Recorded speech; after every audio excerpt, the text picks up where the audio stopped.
Hello প্রিয় শিক্ষার্থীবৃন্দ।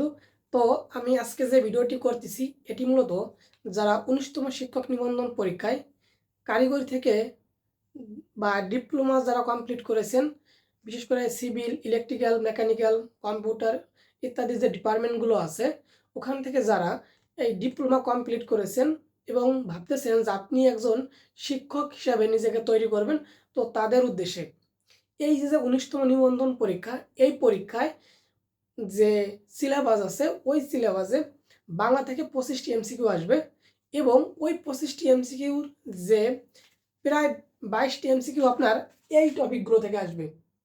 এই টপিকগুলো আপনারা যদি কমপ্লিট করতে পারেন তো আপনার পরীক্ষার হল দেখবেন যে 22 থেকে 23টি এমসিকিউ আপনার কমন পাচ্ছে।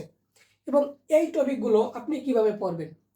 অগ্রদূত যে বাংলা ব্যাকরণ বইটি আছে ওই বইয়ের যে বিগত সালের যে কোশ্চেনগুলো দেওয়া আছে প্রতিটা টপিকের পরে আপনারা চাইলে বিস্তারিত পড়তে পারেন, কিন্তু আমি বলবো যেহেতু নিবন্ধন পরীক্ষা আপনারা যদি শুধু বিগত সালে যে কোশ্চেনগুলো আসছে, বিশেষ করে বিসিএস এবং পিএসসি নন ক্যাডারের যে কোশ্চেনগুলো, ওই কোশ্চেনগুলো যদি আপনারা কমপ্লিট করতে পারেন তো আপনার পরীক্ষায় যে এমসিকিউগুলো আসবে এবং ওইগুলো আপনারা কমন পাবেন।